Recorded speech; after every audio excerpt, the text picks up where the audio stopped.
Back friends. છેલ્લે આપણે તમારો યુનિટ 4 પૂરો કર્યો હતો. યાદ રાખો કે એનું હોમવર્ક સ્વાધ્યાય પોથીમાં કરી અને મને વોટ્સએપ ઉપર સેન્ડ કરવાનું છે. આજે આપણે તમારો યુનિટ 5 તે જોઈશું. યુનિટ 5 જેનું નામ છે પ્લેઇંગ વિથ ફાયર. આગની સાથે રમત. ફાયર એટલે શું થાય? આગ. અને પ્લેઇંગ એટલે રમવું, આગ સાથેની રમત.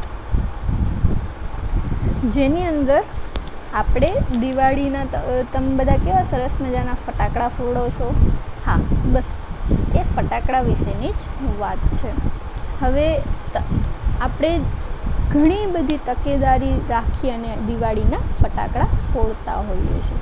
પણ એના સિવાય આપણે જોયું છે કે દિવાળી ટાઈમ ઉપર ઘણા બધા એવા બનાવો પણ બને છે કે ફટાકડાના લીધે આગ લાગી, ફટાકડાના લીધે બાળકો દાઝી ગયા. આવા બધા બનાવો પણ આપણે જોતા હોઈએ છીએ. એટલે જ્યારે આપણે ફટાકડા ફોડતા હોઈએ ત્યારે આપણે શું તકેદારી રાખવી જોઈએ, પછી આ ફટાકડા ક્યાં બનાવવામાં આવે છે, આ બધી જ માહિતી તમારા આ યુનિટ 5માં આપેલી છે. તો ચાલો શરૂ કરીએ તમારો યુનિટ 5 રીડ 1 જેનું નામ છે પ્લેઇંગ વિથ ફાયર.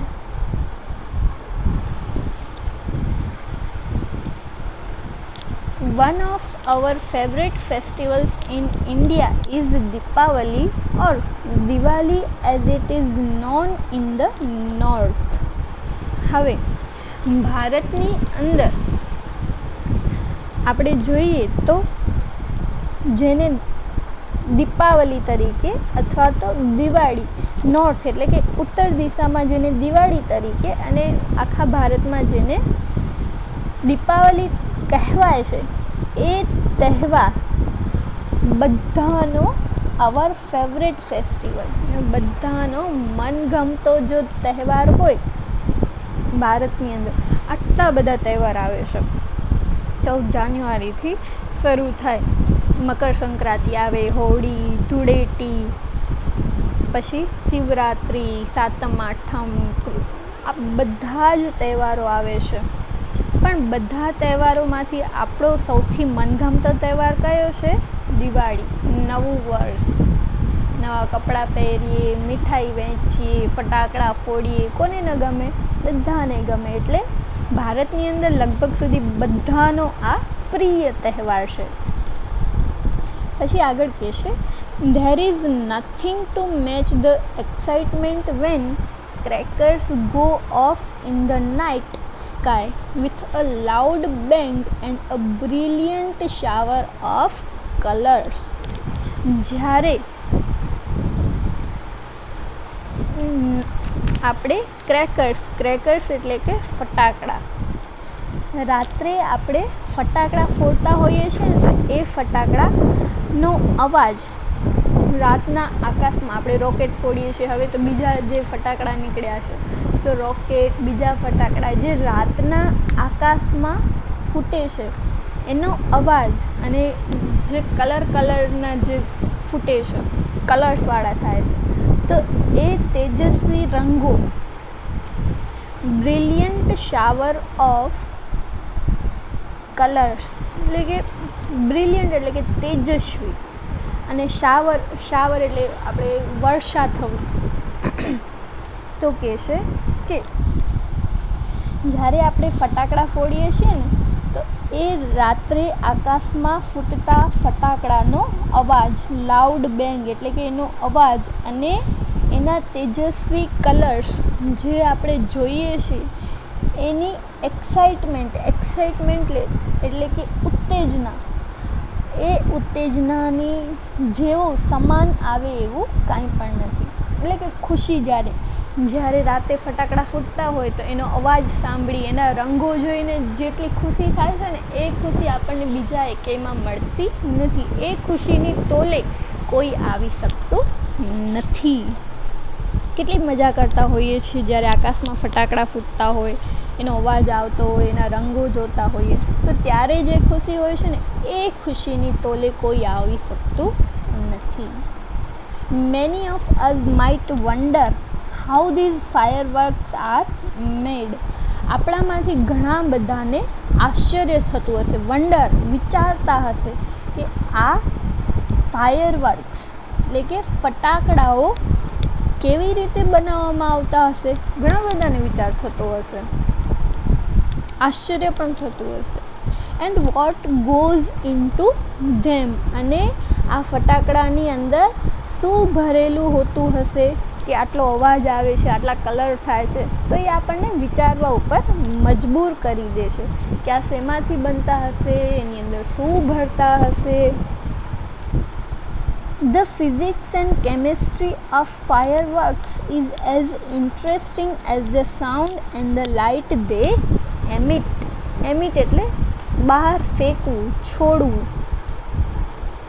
હવે કહે છે કે જે ફટાકડાની ફિઝિક્સ છે એટલે કે પદાર્થ વિજ્ઞાન છે, એની અંદર જે પદાર્થો ભરવામાં આવે છે, એની અંદર જે રસાયણો નાખવામાં આવે છે એટલે કે કેમેસ્ટ્રી, ફટાકડાની ફિઝિક્સ અને કેમેસ્ટ્રી એ ખૂબ જ રસપ્રદ છે, ઇન્ટરેસ્ટિંગ છે.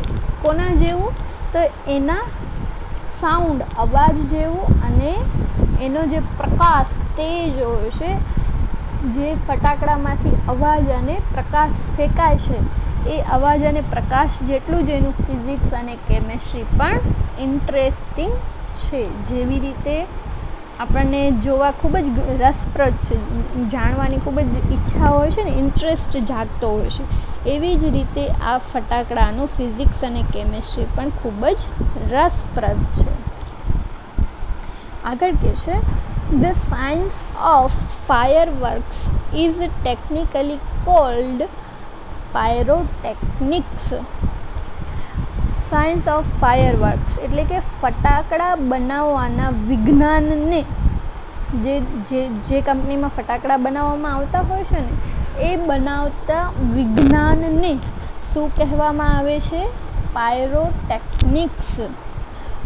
એવી રીતે કહેવામાં આવે છે, પાયરોટેકનિક્સ. આ શબ્દ તમારે યાદ રાખવાનો છે, જે ક્વેશ્ચન આન્સરમાં પૂછાતો જ હોય છે, પાયરોટેકનિક્સ. હવે આ જે પાયરોટેકનિક્સ વર્ડ છે ને, એ ક્યાંનો વર્ડ છે? From the Greek word. Greek દેશ,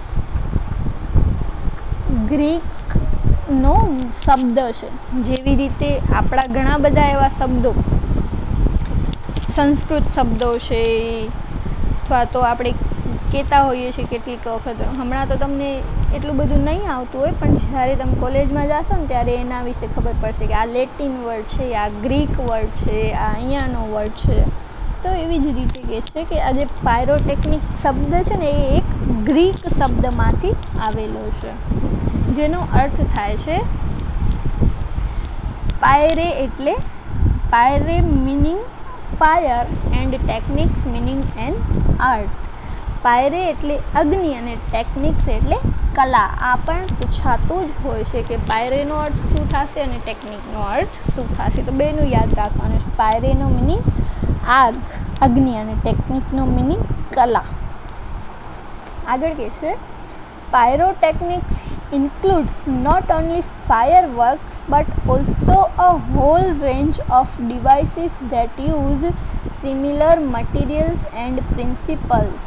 હવે આ જે વર્ડ છે ને પાયરોટેકનિક્સ, એની અંદર પાયરોટેકનિક્સમાં નોટ ઓનલી ફાયરવર્ક્સ ઇન્ક્લુડ એટલે સમાવેશ થવો, એમાં માત્ર ફટાકડાઓનો જ નહીં પણ whole range of devices that use similar materials and principles, પણ એના જેવા જ ઘણા બધા પદાર્થો અને સિદ્ધાંતો. મટીરિયલ્સ એટલે કે પદાર્થો, અને પ્રિન્સિપલ્સ એટલે કે સિદ્ધાંતો.